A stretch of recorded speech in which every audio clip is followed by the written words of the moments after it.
계속해서 우리 갈라디아서 말씀 보겠습니다. 갈라디아서 1장 13절부터 24절까지 말씀입니다. 갈라디아서 1장 13절부터 24절까지 말씀, 끝절까지 말씀인데요. 13절부터 17절까지만 우리 서로 교독하도록 하겠습니다.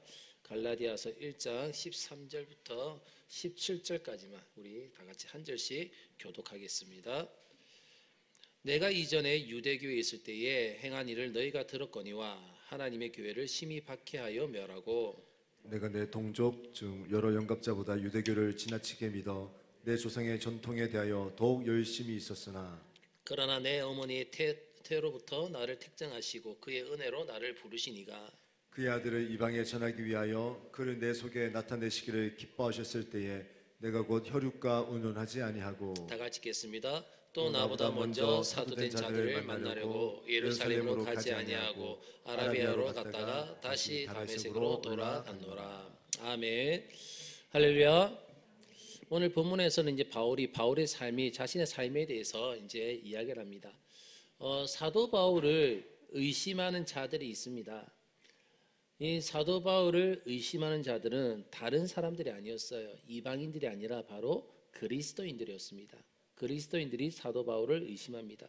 더욱이 자기가 복음을 전했으면서 그를 위해서라면 정말 자신의 눈이라도 뽑아서 주려고 했던 이들이 지금 어떻게 했습니까? 어떻습니까? 바울을 의심하고 있습니다.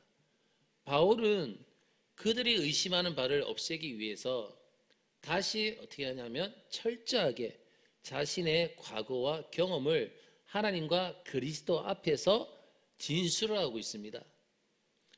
바울은 무엇보다도 자기가 사도된 것이 자기에게 그런 지적인 능력이 있어서가 아니다는 것이죠. 내가 사도된 것은 나에게 이 사도에 맞게끔 하는 그런 어떤 지적인 능력이 나에게 있어서가 아니다.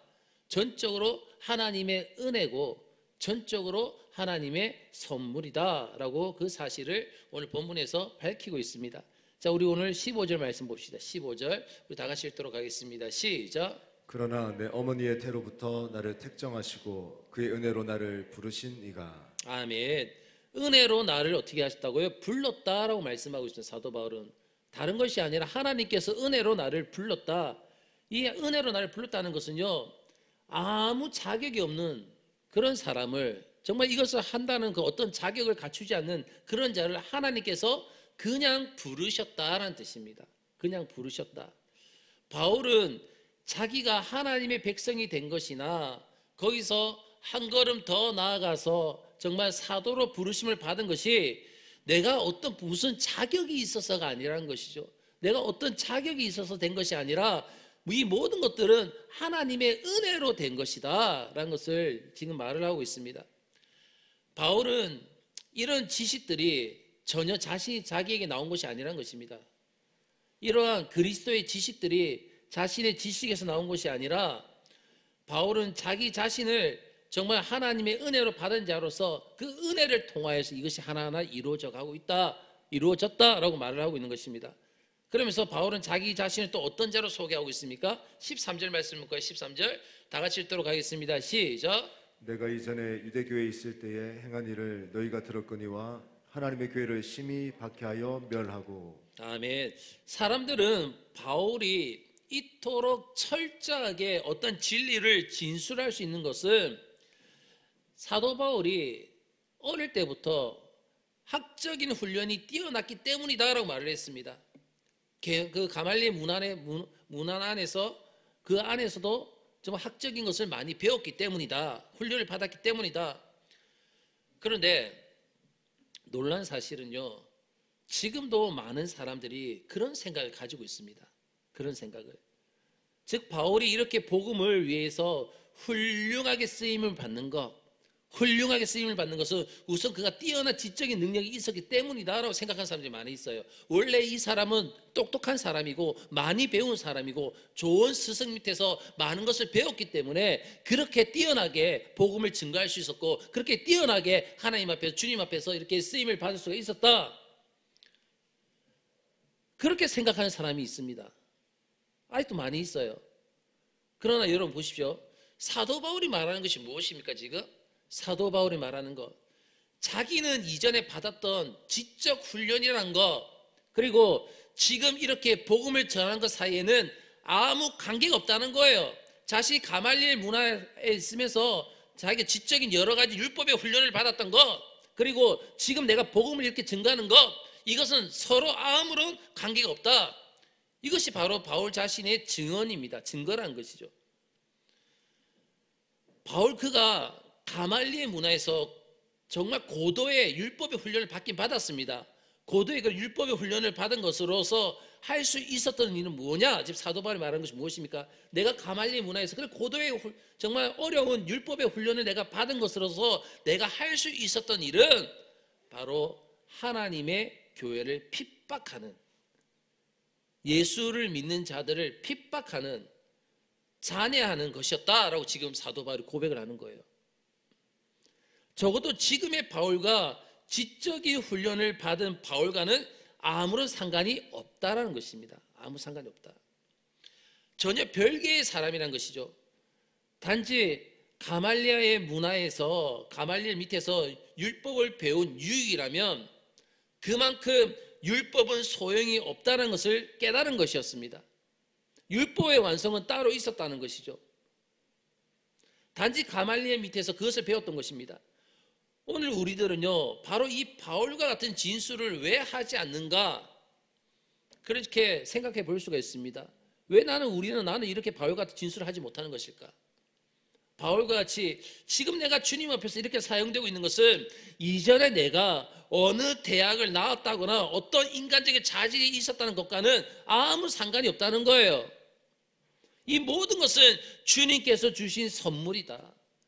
주님께서 나에게 사명을 허락하시고 그 사명대로 내가 쓰임받게 하시고 그 사명을 위해서 내가 최선을 위해서 달려나가게 하신 것, 이것은 주님께서 나에게 주신 선물이고 은혜고, 이전에 그 잘난 내가 한 것이라고는 바로 하나님을 대적하는 것이었고 참으로 제대로 믿으려고 하지 않았던 그러한 모습이었다. 그리고 이것을 통해서 나 스스로 자신에게 고통을 준 것밖에 없었다. 사도 바울이 했던 고백, 이런 고백인 겁니다. 쉽게 말하면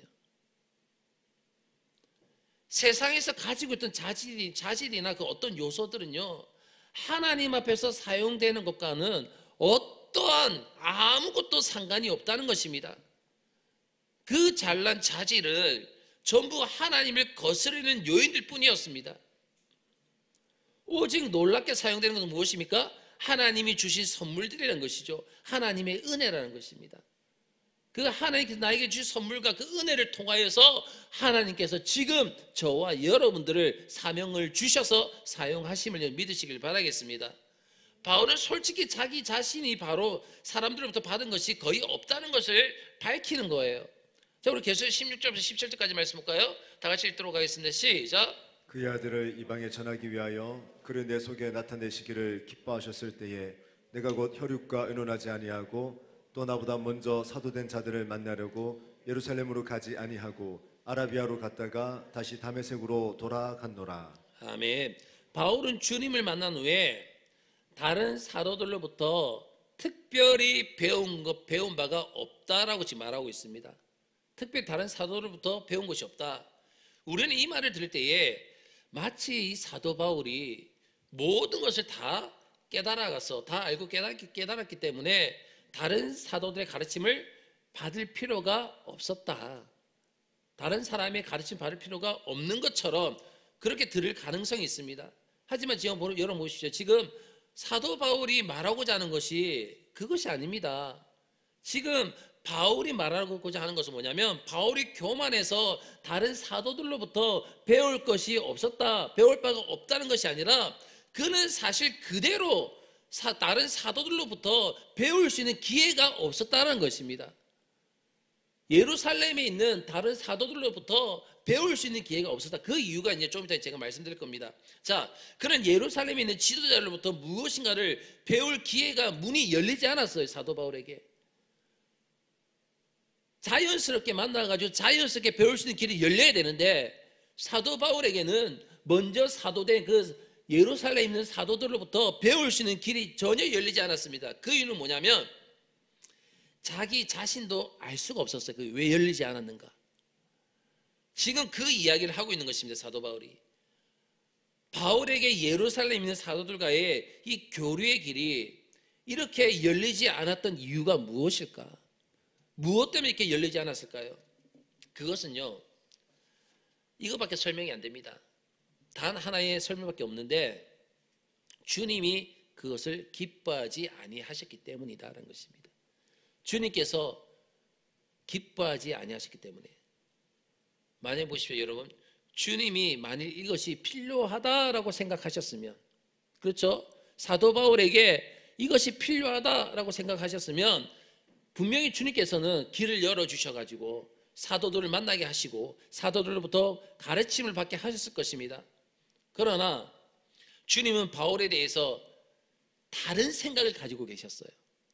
사도 바울에 대해서 다른 생각을 가지고 계셨는데 그것은 뭐냐면 그를 별도로 사용하시길 원하셨습니다. 사도 바울을 별도로 사용하기를 원하셨다는 것. 그를 바로 그 자리에서 일으켜가지고 이방의 빛으로 주님께서는 보내신 거예요. 이방인의 복음의 빛으로서 이방인 가운데에 보내신 것이죠. 여러분, 주님께서는요, 우리를 억지로 사용하지 않으십니다. 우리가 오전에 사명에 관해서 이 말씀을 드렸지만, 성직에 대해서 말씀드렸지만, 주님께서, 우리 하나님께서 우리에게 사명을 주셨다 할지라도 내가 그것을 갖다 기쁨으로 감당하지 아니하고 억지로 감당하려고 하는 것, 주님께 원하지 않습니다. 그러면 사용하시지 않는 거예요. 그리고 필요하다면 길을 열어주시지만 불필요한 것은 어떻습니까? 아무리 원해도 허락하시지 않습니다. 아무리 원해도 허락하시지 않는 거예요. 자, 제가 예전에 그런 말씀 드렸습니다. 저는 목회자가 되는 거 정말 싫었습니다. 정말 무엇보다 너무 싫었습니다. 목사가 된다는 거 진짜 싫었습니다. 저는요, 기회만 있으면 난 정말 이걸 벗어나려고 시작하기도 싫었어요, 솔직하게. 예전에 초등학교 3학년 때에 뭐 성령의 감동에 의해 가지고 그 자리에 어머니하고 같이 수요예배 참석했다가 서원을 했지만, 그 목사님의 얼굴을 보면서 서원을 했지만, 이제 성장해 나가면서 현실을 바라볼 때에 목사라는 거 정말 하기 싫었어요. 그래서 어떻게 하면 내가 이 길을 걷지 않을까, 그것을 고민했고, 어떻게 하면 요나와 같이 이것을 벗어나려고 발버둥을 쳤죠. 그래서 결정한 것이 뭐냐면, 저나 요나나 똑같습니다. 왜? 저도 배를 타고 도망갈라 했으니까. 그래서 제가 결정한 게 뭐냐면 바로 그거였어요. 그래, 배를 타자 그냥. 그리고 자격증을 하나 땄습니다. 통신사 자격증을 하나 땄습니다. 그걸 따가지고 또 놀랍게도 저에게는 또 해외에 나가기 위해서 선원수첩이라는 것이 있어야 돼요. 그 선원수첩을 또 제가 땄습니다. 그리고 안전교육 다 받았습니다. 그리고 웬만하면 가장 먼 곳으로 가고 싶었어요. 그래서 브라질 산토스에서 제가 그 배에 이제 통신사로 올라가기로 했습니다. 신랄하죠. 얼마나 싫었으면 제가. 그래가지고 중앙도에 있는 스타마린을 찾아갑니다. 스타마린을 찾아가가지고, 스타마린이 뭐냐면 해외에 그런 선원들을 갖다가 간부를 송출하는 회사입니다. 거기서 계약서를 썼습니다. 가가지고 계약서를 쓰고, 그리고 그 당시에 벌크선이라고, 이게 벌크선, 그때 아주 큰 배였어요. 벌크선을 갖다가 브라질 산토스에서 거기에 있는 이제 통신장이 내리면 그 사람과 저하고 통신하고 저하고 교체하기로 되어져 있었어요. 몇 년을 계약했느냐? 5년을 계약했습니다. 5년. 5년을 계약하면 군대도 안 갔다 와도 되고, 그리고 내가 이렇게 하기 싫어 간다네 누가 나를 잡아 끌을 거야. 우리 부모님도 혀를 두르죠. 그래가지고 이제 날짜는 다가옵니다. 날짜 다가오면서 이제 제가 이제 이제 짐을 쌉니다. 짐을 막 싸고 보따리 일을 싸는 거예요. 가가지고 이제 나는 이제 돌아오지 않으리라. 난 배 타고 가면 이제 안 돌아올 거예요. 난 그래 싸는 거예요. 그러고 나서 이제 제가 이제 떠날 날을 갖다 기다리고 있습니다. 날짜가 다가옵니다. 그리고 주변에 같이 계약했던 다른 분들은 다 날짜에 맞춰서 다 그곳으로 가는 거예요. 근데 저는요, 계속 딜레이가 되는 거예요. 왜냐하면 그쪽 회사에서 얘기하는 뭐 이런 경우는 거의 없는데 왜 자꾸만 이렇게 되냐면 제가 가려고 해도 거기에 또 그 사람이 또 연장을 신청해 버린 거예요. 그 제가 또 어때요? 그럼 연장을 신청했기 때문에 제가 못 가는 거예요. 또 막혀버렸습니다. 막혔죠. 그리고 어떻게 합니까? 그 다음에는 또 다른 배를 또 알아보기 위해서 기다립니다. 그런데 다른 사람은 다 그게 잡혀도 저는 잡히지가 않아요. 그래서 나갔습니까? 못 나갔습니까? 계약서 쓰고 그리고 거기에 대해서 금액까지 다 제시를 다 달러로 해가 다 해놓고 못 나간 사람 저밖에 없어요. 이건 하나님께 막으셨단 밖에 말이 표현이 안 된 거예요. 열어주지 않은 거죠. 그러나 말입니다. 거기서 제가 포기하면 제가 아니죠. 너무 싫었기 때문에 저는 그 다음에 어디 가냐면 부모님 모르게 병무청을 갔습니다. 병무청 가가지고 직업군인을 신청해 버렸어요. 내가 군대 말뚝 박겠다고 그러면 군대 난 목사 안 해. 난 그냥 군대 말뚝 박을 거야 그냥. 내가 왜 이걸 해야 돼? 그럼 말뚝 박고 갔죠. 아니 군대 가서 어떻게 내가 꺼내보라지. 갔어요. 내가 말뚝 박겠다는데. 갔죠. 말뚝 박았습니까? 못 박았죠. 주님의 그 선하신 능력을 끄집어내더라고요. 군대 국방부도 아무것도 아니더라고요. 하나님께서 끄집어내려니까 희한한 방법 끄집어내시더라고요. 끄집어내가지고 그 다음부터 어떻습니까? 내가 두 손 두 발 들고 내가 목회 길을 가겠습니다. 두 손 두 발 들었을 때 그때 어떻게 하냐면 하나님께서 길을 막 열어주시기 시작하시는 거예요. 막 갈 수 있는 길들을 막 열어주시기 막 시작하시는 거죠. 우리 주님께서는 필요하다면 길을 열어주시지만 불필요하다면 주님께서는 길을 허락하지 않으십니다. 원해도 허락하시지 않습니다. 만약 바울이 예루살렘 제자들에게 진리를 배웠더라면 그는 예루살렘 교회에 아주 충실한 문지기 정도는 될 수 있었어요. 충실한 문지기 정도는 될 수가 있었을 것입니다. 그러나 예루살렘 제자들을 배반하지 않고는 이방인들에 가가지고 복음을 전할 수 없게 되는 겁니다. 이방인의 사도가 될 수 없는 거예요. 만약에 예루살렘에 가가지고 사도로부터 가르침을 받고 예루살렘 교회에 머물게 된다면 사도 바울이라는 인물은 이방인의 빛으로서 이방인의 사도로서 복음을 들고 이방인 가운데 갈 수 없게 되는 겁니다. 완전히 이들을 갖다가 배반하고 다 버리지 아니하면. 그래서 처음부터 주님은요 그들과의 접촉을 차단시켜 버린 거예요. 사도 바울을 그들과의 접촉을 완전히 차단시켜 버렸습니다. 이것이 그가 예루살렘의 제자들과 잘 만날 수 없었던 이유라는 것이죠. 우리는 주님이 우리의 삶에 구체적인 부분에 간섭하고 계신다는 것을 잘 인정하려고 하지 않습니다. 주님께서 나의 삶을 간섭하고 있다. 그것을 우리가 잘 인정하려고 하지 않아요. 설마 주님이 이런 부분까지 신경을 쓰시겠냐 하는 식으로 생각할 때가 많이 있습니다. 그러나 설마가 아닙니다, 여러분. 설마가 아니고 주님은 실제로 우리의 삶에 아주 구체적인 부분까지도 디테일하게 간섭하시는 분이 우리 주님이시라는 거예요. 어떤 사람은 아무리 만나려고 해도 만나지지가 않습니다. 어떤 때에는요 어느 곳으로 가려고 하는데 길이 열리지 않습니다.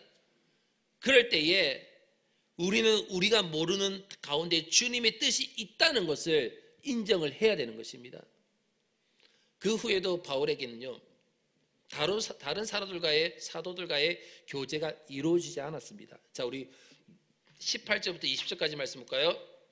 다 같이 읽도록 하겠습니다. 시작. 그 후 3년 만에 내가 게바를 방문하려고 예루살렘에 올라가서 그와 함께 15일을 머무는 동안 주의 형제 야고보 외에 다른 사도들을 보지 못하였노라.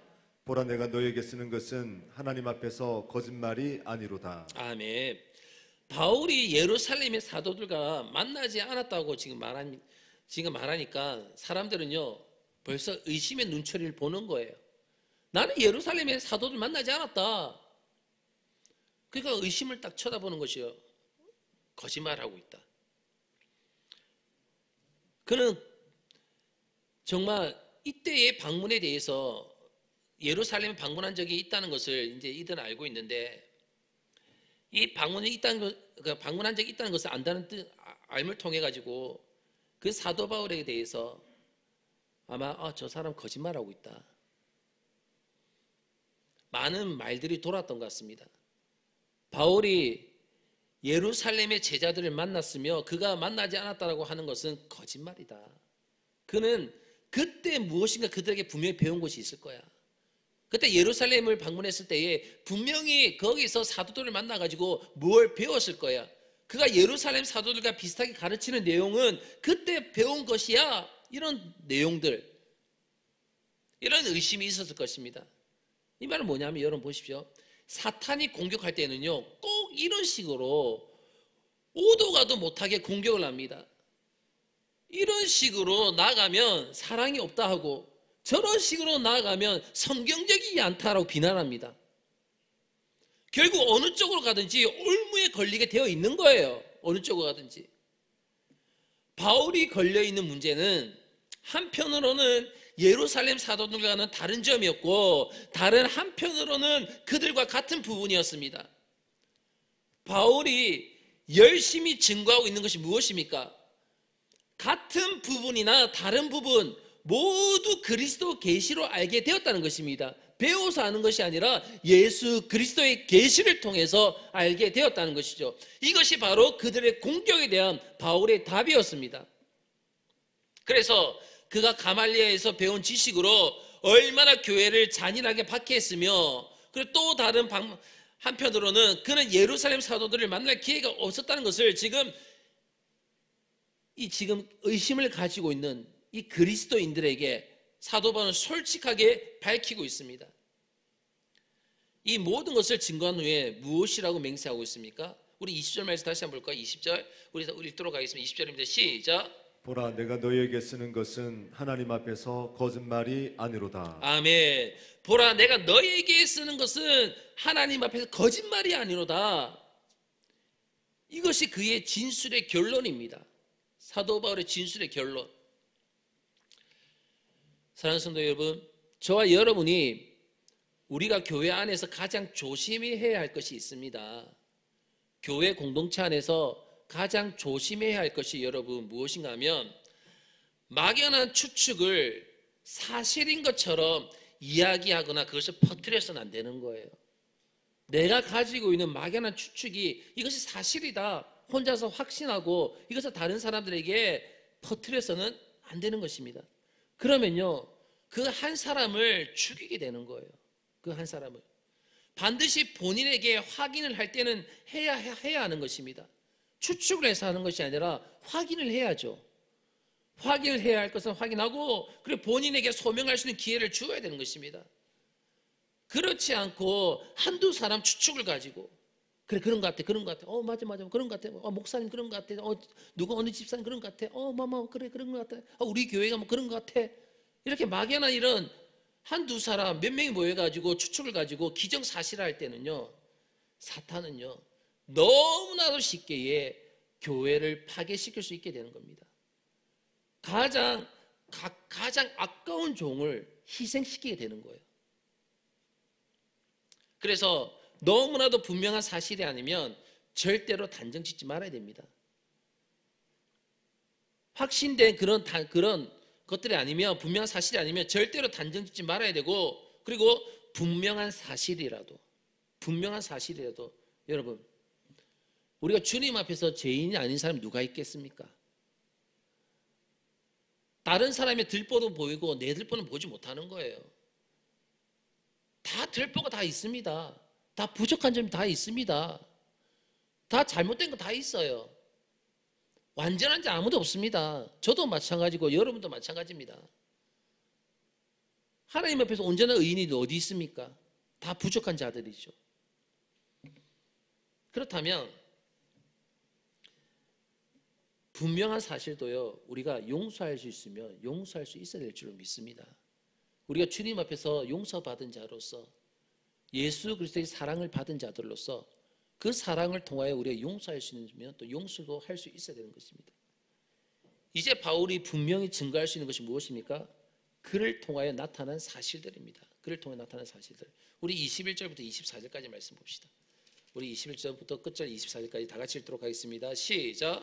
그 후에 내가 수리아와 길리기아 지방에 이르렀으나 그리스도 안에 있는 유대의 교회들이 나를 얼굴로는 알지 못하고 다만 우리를 박해하던 자가 전에 멸하려던 그 믿음을 지금 전한다 함을 듣고 나로 말미암아 하나님께 영광을 돌리니라. 아멘. 지금 바울이 어디에 있었습니까? 그는 지금 유대에 있지 않았어요. 지금 유대에 있지 않았습니다. 수리아와 길리기아 지방으로 돌아갔습니다.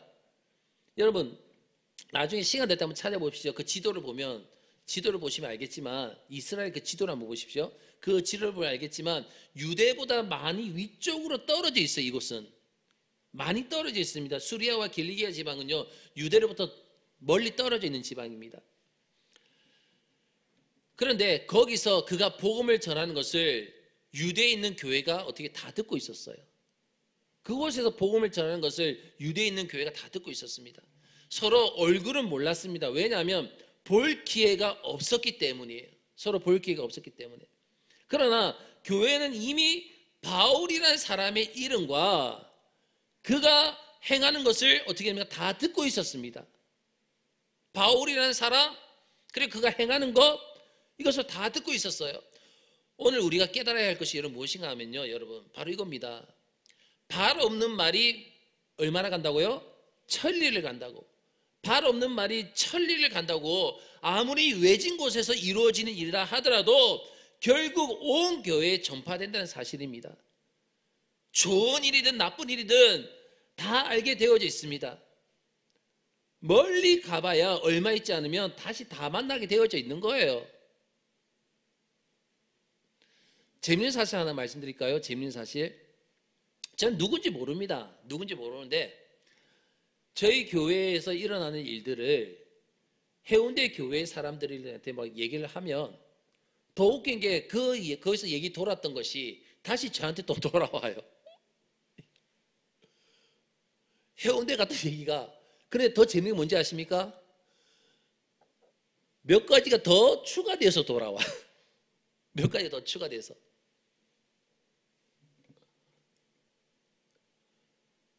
한 번은 해운대 그 목사님이 뭐라 말씀을 하시는데 저거 어떻게 하셨지? 우리 교회 성도들 다 잘 모르는 얘기인데 근데 알고 계세요. 그런데 알고 계신 것이 더 이게 그 안에서 그만큼 아는 것이 아니라 어때요? 잘못되게 그리고 더 얹어져 가지고 그건 아닌데요. 그래서 그렇게 얘기하고 그런 게 있는데 여러분 좋은 일이든지 나쁜 일이든지 간에 다 알게 되어져 있습니다. 멀리 가봐야 얼마 있지 않으면 다시 만나게 되어져 있는 거예요. 그러므로 다른 사람에게 잘 보이려고 할 필요가 없습니다. 인정받기 위해서 애를 쓸 필요가 없다는 것이죠. 주님이 하신 말씀이 무엇입니까? 이거잖아요. 산 위에 있는 동네가 감추지 못한다는 것입니다. 주님은 또한 등을 켜는 그것은 등경 위에 두기 위해서이지 어떤 통 아래 두기 위해서가 아니다라고 말씀하셨습니다. 내가 주님의 뜻대로 살면 반드시 그 아름다운 삶은 어떻게 해요? 드러나게 되어져 있다는 거예요. 내 욕심이 아니라 내가 주님의 뜻대로 주의 말씀대로 내가 살 때에 반드시 그 아름다운 삶은 드러나게 되어져 있습니다. 근데 죄도 마찬가지예요. 죄도 마찬가지입니다. 아무리 숨기려고 해도 이 죄는 숨길 수가 없는 겁니다. 숨길 수가 없어요. 하나님이 알고 계시고 또 누가 알고 있습니까? 내가 알고 있는 건데 하나님도 알고 계시고 내가 알고 있는데 어떻게 그 죄를 감출 수가 있습니까? 모두 다 드러나게 되어져 있는 거예요. 모두 다.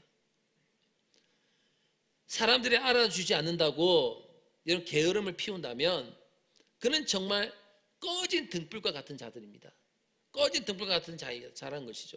거짓된 동기로 어떤 일을 한다면요 오래 가지 않는 거예요. 오래 가지 않으면 그 속에 있는 것이 드러날 것입니다.